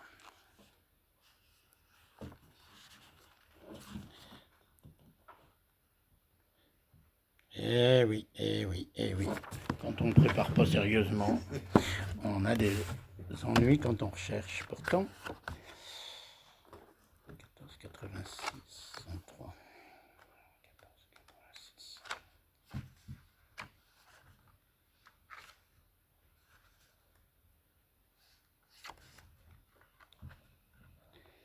C'est dommage parce que c'était exactement un poème de Ronsard qui était écrit par Pétrarque. C'était, voilà, vous allez voir la rose le matin, et puis vous allez la revoir le soir, et elle est toute défleurie. Et c'est mot pour mot ce que Ronsard va remettre dans son poème, sans aucun scrupule. Et c'est vrai que de nombreux poèmes, de nombreuses thématiques de Pétrarque seront repris par les poètes de la Renaissance. Mais il y a aussi des thématiques de Pétrarque qui seront repris par les romantiques. Et par exemple, ce séjour à la campagne, ce goût de la nature, cette hostilité contre les villes, c'est du Jean-Jacques Rousseau. Et Chateaubriand, qui va passer à Fontaine-Vaucluse, dans les Mémoires d'Outre-Tombe, il y a une page de Chateaubriand où il décrit Fontaine-Vaucluse et où il dit qu'il est touché par le charme de la retraite, loin des villes. Voilà, le romantisme appréciait ces propos et ces mises en évidence, cette sensibilité que Pétrarque ne cessait de distiller dans ses textes et ses écrits. Bon, il faut que je commence à surveiller un petit peu l'heure, ça va. Encore une demi-heure, on est à un peu plus de la moitié quand même. Alors continuons sur ce qui lui arrive dans sa vie. Donc il va rédiger pour lui ses lettres, ses poèmes d'amour dans le Canzoniere. Et puis, dans le même temps, tous ces déplacements seront orientés vers des recherches culturelles. Il va avoir une passion, par exemple, pour Cicéron, qu'il avait découvert dans sa jeunesse. Nous, Cicéron, ça ne nous parle pas tellement, mais pour lui, Cicéron était un modèle. Et surtout, ce qu'il va découvrir, ce sont des lettres de Cicéron à des amis. Des lettres qui étaient inconnues. Il va découvrir ça en Allemagne, dans le fin fond d'un monastère. Personne, ça dormait depuis l'Antiquité. Il y a des voilà, c'est ce qu'on appelle un rat de bibliothèque. Hein. Il furette et il cherche partout et il retrouve cette œuvre de Cicéron, Lettres aux amis. Et ça va énormément l'influencer parce que Cicéron, dans ses lettres, s'interroge sur lui-même, sur ce qu'il a vécu, tout en écrivant à des amis sur des grands sujets. C'est aussi le modèle de Sénèque, par exemple, les lettres à Lucilius, qui étaient très appréciées à cette époque. Et donc Cicéron avait fait un peu de même. Et Pétrarque, en découvrant ces lettres, non seulement les rend publiques, il va aussi trouver des titres livres, beaucoup de choses qui va faire émerger. Mais les lettres de Cicéron vont lui donner l'idée de faire la même chose, et il va faire un recueil de lettres aux amis. Mais alors là, ça c'est particulièrement intéressant parce que il y a une publication qu'on peut trouver qui s'appelle donc Aux amis et qui contient une douzaine de lettres, parce que les lettres sont longues, hein, elles font parfois 25-30 pages. Et ce sont presque des dissertations sur des sujets, comme la lettre du Mont Ventoux, par exemple, qu'il envoie. Mais cette publication, c'est que les 2 premiers tomes, et il y a 24 tomes à publier. Autrement dit, c'est à peu près, déjà rien que pour les lettres, il faudrait 12 livres comme celui-là, mais il n'y en a qu'un de publié. Les autres écrits sont en nombre aussi limité. On a pu calculer que seulement 1/50 de ce qu'a écrit Pétrarque a été publié. 1/50. Et on en a déjà quand même pas mal de livres, mais c'est un auteur qui est presque à découvrir. Voilà. Seulement, évidemment, comme il parle beaucoup de son temps, de son époque, des problèmes de son époque, ça intéresse un peu les érudits, mais ça touche un peu moins le grand public. Et on voit bien, il n'y a aucun livre de Pétrarque dans une librairie française. Ça, je vais encore me mettre en colère. Mais donc, et s'il y en avait une douzaine de livres, ça ne représenterait qu'un 50e de ce qu'il a écrit. C'est fou, hein, quand même, quand on y réfléchit. Mais quand on pense qu'il a fallu 200 ans pour qu'on lise en France les écrits de Pétrarque, hein, 200 ans après son décès, c'est énorme, quand même. Alors, je voudrais revenir aussi sur le côté préparation à la Renaissance. Pétrarque est vraiment un homme de renaissance de l'Antiquité, des écrits latins et grecs, parce qu'il va découvrir qu'au-delà des latins, il y avait les grecs. Personne ne s'y intéressait vraiment, hein. Il va être un des premiers. Il raconte comment il a écrit, il a envoyé des missives dans toute l'Europe et qu'il a eu une réponse de Grèce où on lui a envoyé un Homère de l'Antiquité en grec. Et que là, il a voulu apprendre le grec pour pouvoir le lire dans le texte. Voilà. Donc, il a vraiment ce goût de l'érudition antique. Et il a le goût aussi une certaine nostalgie, comme aura par exemple Jean-Jacques Rousseau plus tard, de la Rome de l'Antiquité. Parce qu'il voit la Rome de l'Antiquité comme un modèle de vertu.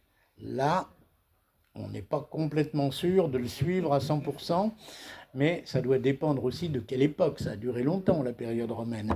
Et puis, donc nous, on a surtout la vision de la Rome de la décadence.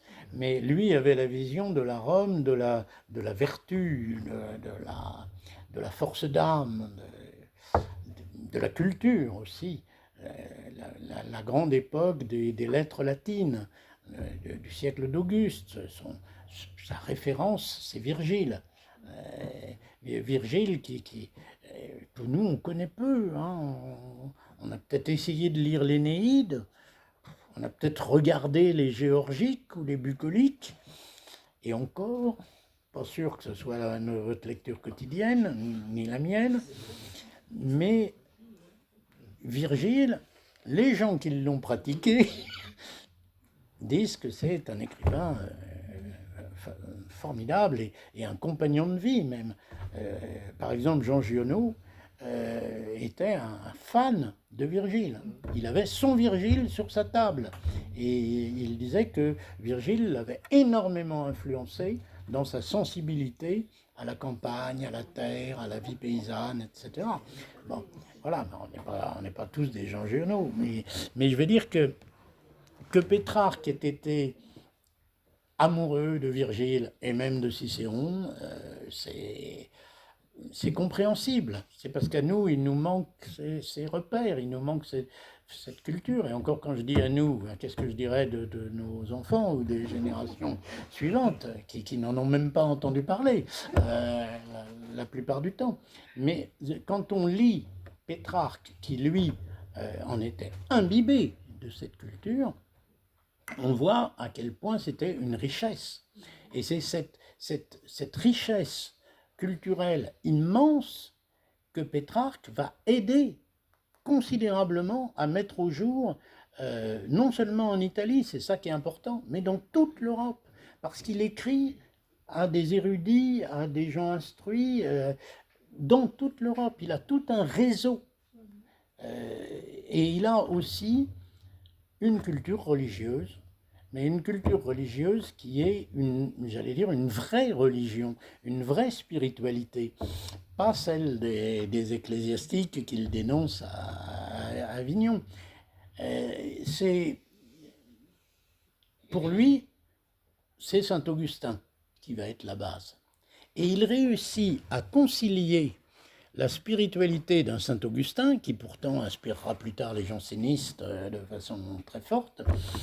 Il va réussir, enfin il concilie dans son appréhension des choses, il concilie la culture spirituelle des grands maîtres tels Saint Augustin, en tête de tous les autres, avec la culture de l'Antiquité, avec Tite-Live, avec Cicéron, avec Sénèque. C'est un peu moins étonnant, puisque quand même, chez Sénèque, il y a un moralisme quand même presque chrétien. Mais ça va être cela, la Renaissance. Ça va être allier une culture chrétienne avec une culture antique. Et Pétrarque est l'un des premiers, et c'est le premier avec cette puissance-là, cette puissance de travail, parce qu'il avait une puissance de travail énorme, mais pour lui, ce n'était pas du travail, c'était une passion. Il pouvait passer des journées, des mois entiers à étudier des livres, à les rapprocher. Quand il trouvait un texte, il cherchait les autres textes, les autres livres qu'on pouvait trouver, et il notait les différences. Par exemple, le grec traduit en latin, il notait les différentes traductions. Ou les ouvrages de Tite-Live, il en faisait une bibliographie complète de tous les exemplaires qu'on pouvait trouver du même livre pour constater qu'il y avait des variantes. Autrement dit, il faisait un travail d'érudition, mais qui le passionnait et qui était un plaisir pour lui de chaque instant. Il écrit d'ailleurs des choses sur l'osium. Alors, l'osium, c'est avoir du loisir, c'est-à-dire avoir du temps à soi, pour les Romains. Mais il insiste sur le fait d'avoir du temps à soi pour se cultiver, pour lire, pour réfléchir, pour penser, pour développer son esprit. Et pour lui, c'est ça, la vocation humaniste. Parce que ce mot-là, il faut quand même le prononcer, c'est Pétrarque est l'un des pères, et sûrement le plus puissant de l'humanisme qui va créer la Renaissance en Europe. Donc il a un rôle énorme. Et quand on lit ces diatribes contre les dérives religieuses, quand on lit certains textes qui invitent à faire un retour à l'origine des textes, etc., on voit presque ce qu'on trouvera plus tard chez Erasme, mais peut-être même chez Luther ou chez Calvin, c'est-à-dire la part de remise en cause de ce qu'était la religion à son époque. Donc, du coup, on voit que c'est une espèce de prophète, c'est pas tout à fait le mot, mais de grand analyste cultivé de la situation pour la faire évoluer en mieux, parce que c'est en même temps un progressiste.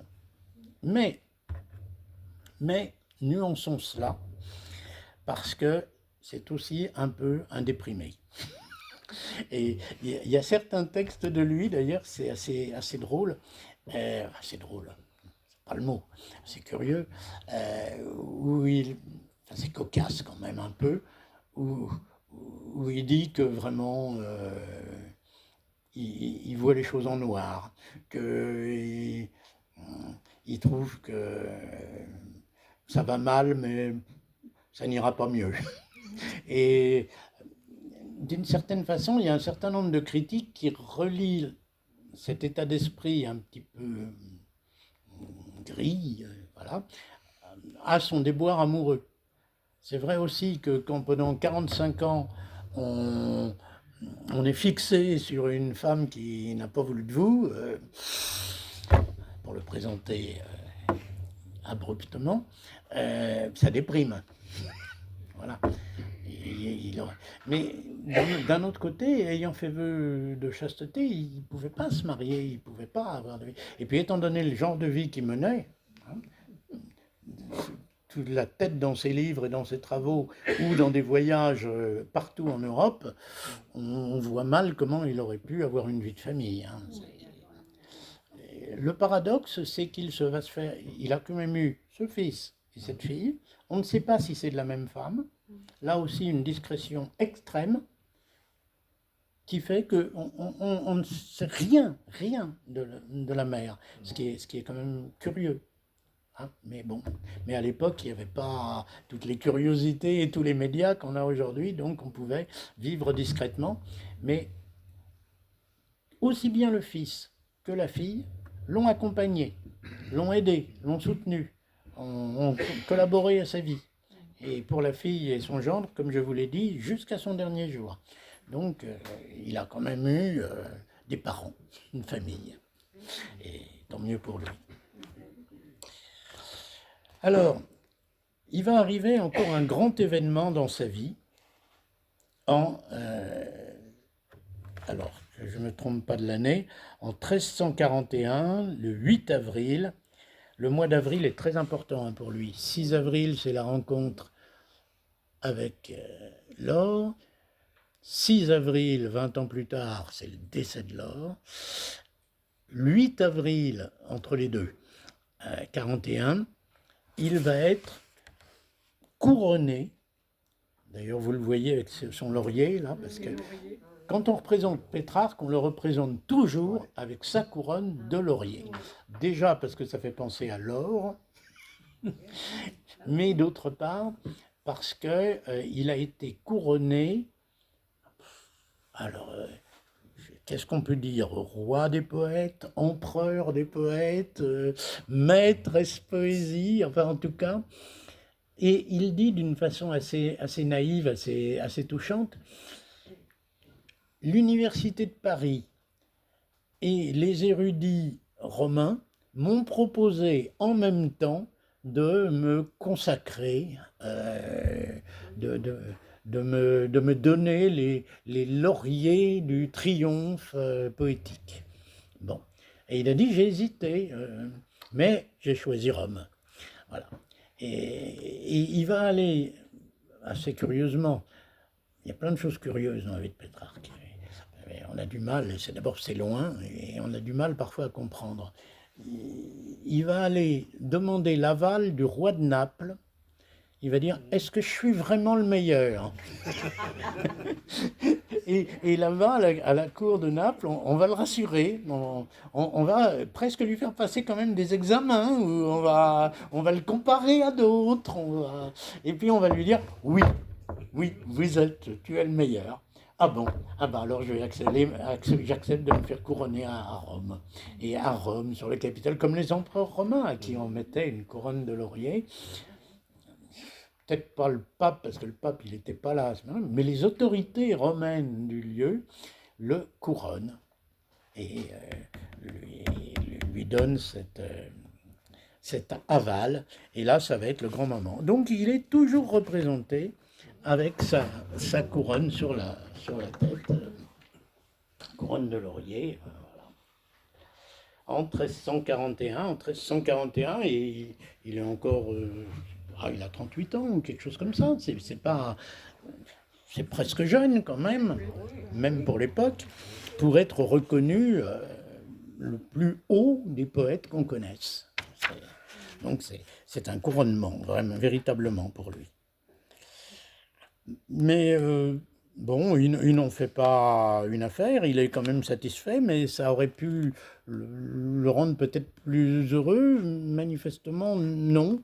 Et souvent, il écrira des lettres où il explique qu'il a une sorte de spleen. Il dit même quelque part que c'est la mélancolie qui le caractérise. Et en cela aussi, peut-être qu'il est un ancêtre du romantisme avant l'heure. Alors arrive la 7e étape. Il nous faut combien de temps encore? 5 minutes, 10 minutes? 5-10 minutes? Là, j'irai plus vite sur les autres étapes. La 7e étape, c'est quand il quitte Vaucluse.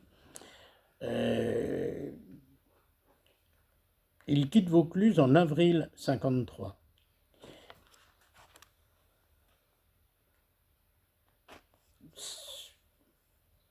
En fait, il veut retourner en Italie, mais ce qui est remarquable, et là encore un peu étrange, un peu incompréhensible, c'est qu'il n'a pas sitôt quitté Vaucluse que l'hiver suivant et le jour de Noël 53, des bandes de pillards viennent saccager le village et brûlent la maison du poète. Pillent et brûlent la maison. Alors qu'il est parti depuis quelques mois. S'il n'était pas parti, il aurait peut-être eu affaire au pillage et à d'autres choses. Mais d'un autre côté, il s'en va et, comme on dit, c'est brûler ses vaisseaux derrière lui. Donc du coup, il va être en Italie, il va passer un peu de temps à Milan. Ça ne l'empêchera pas, bien qu'âgé un peu plus tard, d'aller en ambassade jusqu'à Prague, et où il sera reçu comme un prince, en quelque sorte, vraiment, un homme remarquable. C'est un peu comme la visite du pape en Corse. Là c'est la visite de Pétrarque à Prague, et tout le monde vient le voir, c'est une curiosité. Finalement, il va s'installer à Venise. Il ira à Paris aussi, près du roi Jean le Bon, comme ambassadeur et diplomate.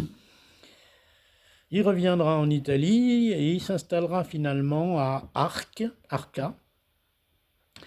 Et c'est là qu'il mettra en ordre à la fois ses rimes. Il reprendra pour la 9e, puis pour la 10e fois, quelques mois plus tard, les chants d'amour.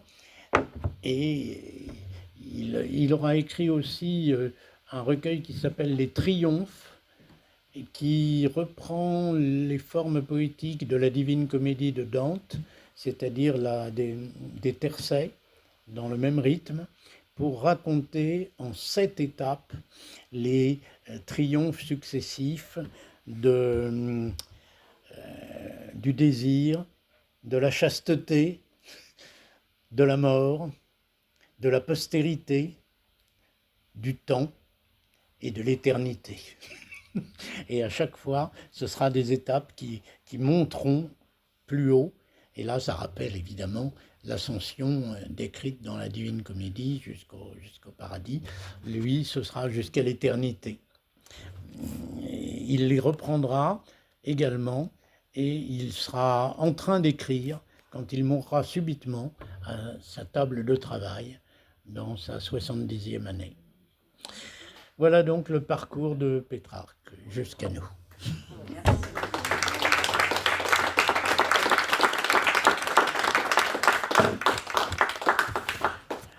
Bon. Je vous ai dit que la moitié ou le quart de ce que j'aurais pu vous dire. Peut-être vous avez une ou deux questions rapides. J'aurais voulu savoir de quoi il vivait. Parce qu'apparemment, il écrivait, il vivait, mais Alors, il vivait. Alors, d'abord de son héritage, mais qu'il a dilapidé en un an ou deux. Ensuite, grâce à ses relations avec les Colonna, il devient à la fois secrétaire et diplomate. Bref, il est employé par la famille Colonna. Mais d'un autre côté, on fait appel à lui, souvent, pour aller en ambassade, pour discuter, Et puis il a de grands protecteurs, des mécènes qui lui donnent, qui l'hébergent, qui lui donnent tout ce qu'il veut. Et donc il travaille. Il travaille comme diplomate ou comme secrétaire. Est-ce qu'il touche de l'argent pour ce qu'il écrit? C'est pas tellement dans la mentalité de l'époque. Hein. On ne touchait pas d'argent pour ce qu'on écrivait. Mais ses récits, ses écrits quand même étaient diffusés partout. Et il était considéré comme le plus grand écrivain de son temps. Et il est possible qu'on lui ait acheté ou commandé des œuvres qui ensuite étaient publiées. Il devait quand même gagner un petit peu d'argent aussi avec ce qu'il écrivait. En tout cas, il n'a pas eu d'autre travail que son érudition. J'aurais aimé vous lire les passages justement sur l'osium qu'il développe et qu'il encourage. Le loisir. Dans quelle ville est son... Je l'ai vu, son tombeau, en Italie, mais je me souviens plus. Alors ça doit être à Arca. Arca. Je ne sais personnellement pas où c'est.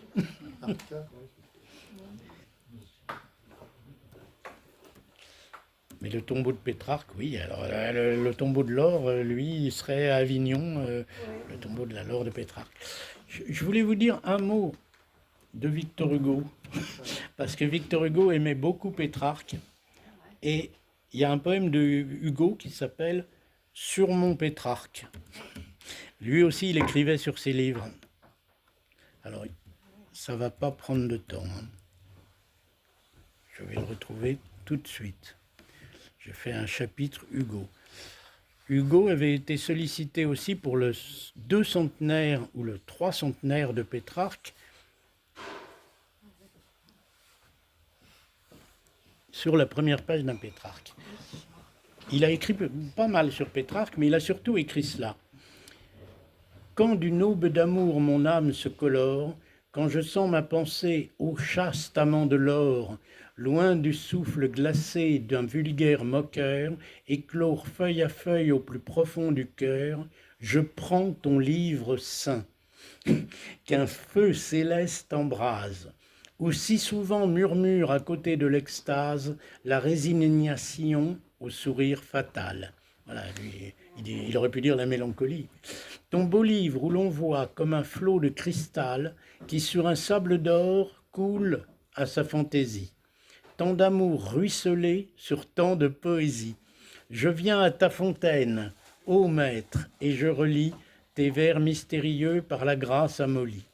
Doux trésor, fleur d'amour, qui dans les bois recluses laisse après 500 ans son odeur à Vaucluse. Et tandis que je lis, rêvant presque priant, celui qui me verrait souriant, car loin des bruits du monde et des sombres orgies, tes pudiques chansons, tes nobles élégies, vierges au doux profil, sœurs au regard d'azur, passent devant mes yeux, portant sur leur front pur, dans tes sonnets sculptés comme dans des amphores, ton beau style étoilé de fraîches métaphores. Voilà. On voit que c'était un grand admirateur de Pétrarque et il avait écrit ce poème sur son Pétrarque, comme Pétrarque écrivait sur son Virgile. Donc il y a une continuité de poète à poète.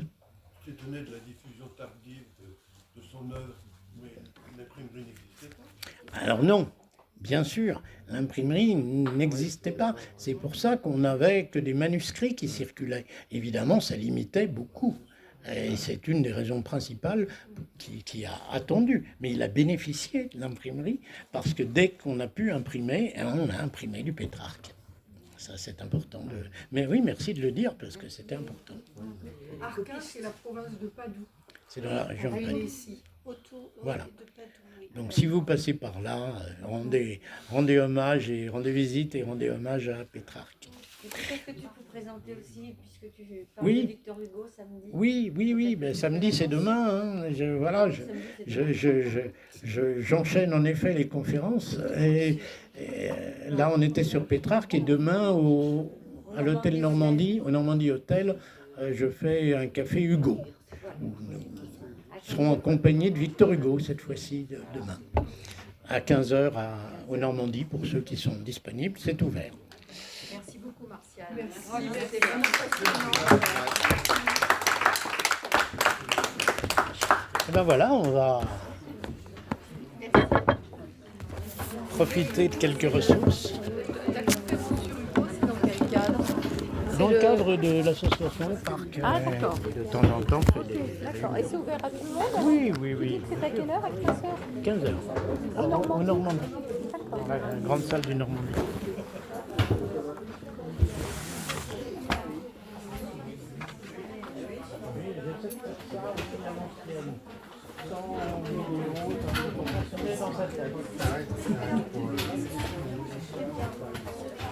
J'aurais pu m'inviter tous les portraits composés de l'or, de mal, mais que la couleur, je ne trouve pas d'être chez Pascal, donc il vaut mieux l'imaginer. Oui, mais c'est que des suppositions. Voilà, c'est ça. Vous avez remarqué que j'ai fait la même chose, j'avais fait la même chose avec Pasolini ou avec Eric Desboucas, c'est bien que c'est ça. Ça t'a plu? Ouais, c'est pas très bien, merci, c'est vivant. Et sans papier. Hein.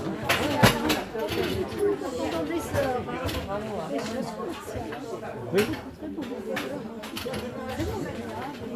Tu nous donnes envie de retourner là, on t'aime beaucoup. Ah oui, c'est magnifique. J'adore la Provence, moi j'aime beaucoup.